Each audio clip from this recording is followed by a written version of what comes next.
उत्तर प्रदेश में साइकिल का मतलब समाजवादी पार्टी। इसी साइकिल पर सवार होकर मुलायम सिंह ने यूपी की सत्ता पर राज किया और मुलायम के बाद उनके बेटे अखिलेश यादव ने। यूपी में सत्ता तो बदलती रही, लेकिन साइकिल ने अपनी पहचान बनाए रखी। साइकिल को लेकर तो बाप बेटे में भी घमासान हो चुका है, लेकिन बाद में सब ठीक हो गया और साइकिल फिर अपने धीरे धीरे रफ्तार में चलने लगी। लेकिन क्या आपको साइकिल की कहानी पता है?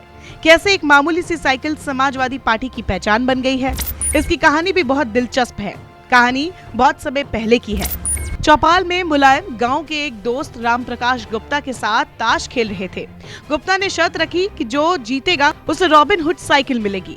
फिर क्या था, मुलायम सिंह ताश जीत गए और साथ ही जीत गए रॉबिन हुड साइकिल। यही साइकिल मुलायम का सिंबल बन गया और उनके परिवार की पहचान भी। 2012 के चुनाव में साइकिल अखिलेश के बड़े काम आई थी।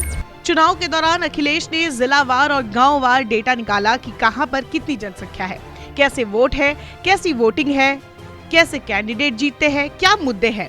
इतनी गहन पढ़ाई के बाद स्ट्रेटेजी बनाई गई और फिर 224 सीटें आई। 2012 के चुनाव में अखिलेश ने 1400 किलोमीटर साइकिल चलाई थी। एक बार प्रशासन ने हाईवे पर साइकिल रैली निकालने से मना कर दिया।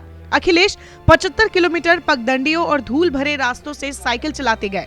रैली में लोग बदलते रहे, पर अखिलेश साइकिल चलाते रह गए। इस रैली में अखिलेश अपनी प्रतिभा का प्रदर्शन करते रहे थे। नोएडा की फिल्म सिटी में साइकिल रैली शुरू करते हुए कहा कि ये जमाना हाथी पार्क का नहीं, IT पार्क का है।